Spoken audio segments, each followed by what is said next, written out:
Жусуповтордун үй бүлөсү жыл сайын улуу жеңиш майрамында атасынын көрүстөнүнүн башына согушка катышып, батырдык жараткан атасын майрамы менен куттуктаганы келишет, Куран түшүрүшөт. Жаткан жерлери жайлуу болсун, топурагы торку болсун. Билип билбей кылган күнөөлөрүң болсо өзүң кечире көр. Мен ахырет абат болсун. Уул кызынын көкүрөгүндө атасынын эрте кеткени чоң арман болгону менен анын эрдиги сыймык. Атам 8 май күнү түнү менен немелерини үтүктөттүрүп 9 майды өтө жакшы күтөт эле. Атам эртеси ордендерин тагынып, парадка чыгып, эскерип жакшы күн деп. Ошондон бери биз ушул 9 майды эскерип, атам алдыга келип, кичине гүл коюшуп, Куран окуп, Куран түшүрүп кетебиз.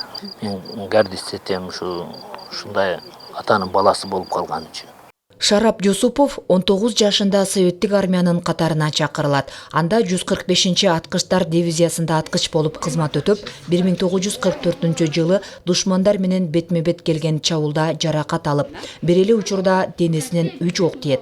Атасы айткан андагы оор күндөрүн азыр уул кыздары өз балдарына айтып берет. Биринчи колуга ок жеген экен, алаканыга. Ondan кийин жамбашыдан ок жеген экен. Ondan кийинкиси ошо жөрмөлөп кетип бартканда дейт, эсимде бар дейт, жөрмөлөп кетип бартканымда башымды көтөргөндө бирдеке чыз деп кеткендей болду деп айтты. Кийин башымды кайта көтөрүп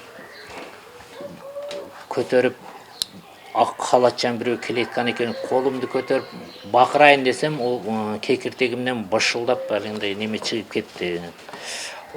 Аба чыгып кетип, бакыра албай эле анан кийин колумду көтөргөндө көрдү, бирок келетканын көрүп, анан ошондон кийинкисин билбейм. Ошондон кийин госпиталда жаткан экенмин деп айтты. Атам 4 уул, 2 кызды чоңойтуп эрежеге жеткизип, окутуп, үйлөп жайлап, анан өзү 63 жашында кайтыш болду. Азыр эми атам көз тирүү болгондо 101-ге чыкмак быйыл. Азыр ушу күндө 55 небереси, жок, 18 небереси, 55 чебереси, 3 кыбырасы болуп калмак экен, өзү көз тирүү болгондо көрмөк ошолорду. Эми атам биздин эмебиз боюнча эми жаш кетти, биз жакшы мындай. Биз күтпөгөн жерден эле кичине ооруп калып өтүп кетти. Уул кыздарынын ичинен өзгөчө атасы үчүн көкүрөк толуу сүйүнүч артып сыймыктанган кызы Каныша эже. Атасынын согуш, апасынын эмгек ардегери болгону алардын бактысы деп түшүнөт. Атамдын эң жакшы көргөн, эң күткөн майрамы бул 9 май. Жеңиш күнүн өтө баалачу. Бул бир чоң эмгек менен келген майрамдардын майрамы бул 9 май дечи эле.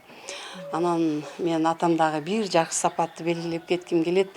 Адамдарга болгон бири-бирине болгон сый урмат. Себеби алар ошол согушта согушуп жүргөндө душмандар менен ошол солдат балдар бирин-бири түшүнүшпөйт экен тилин. Бири азербайджан, бири грузин, бири эстонец, бири татарин, бири русский дегендей. Анан бирок бардыгы бири-бирине колунан келишинче жардам беришкен. Бирөөсү үйүшүп калса бутундагы партиянкасын айырып, кургак жагын берип ороп ал деп, же болбосо жакшы тойбой калса колундагы нанынан бөлөк алып берип, бирок бирин-бири түшүнүшкөн эмес. Просто бири-бирине жөн эле жардам эле бере беришкен, алдыга умтулуп, бизде бир эле максат болгон, жеңип, элге тынчтык менен баралы деген гана чоң алдыбызда максат болгон дейт. Көрүстөндө үйдөгү эскерүүлөрдүн жыйынтыгы келип, өчпөс отко уул кыздарынын гүл коюу менен аякталат. Атасы үчүн сыймык арткан балдар үчүн бул күндө өзгөчө майрам болуп калды. Өмүрдөн өтүп кетсе да, артында эскерер эрдик жаратканы анын экинчи өмүрүн узартууда. Диана Раимжанова, Манас Назаров, жаңылыктар үчүн.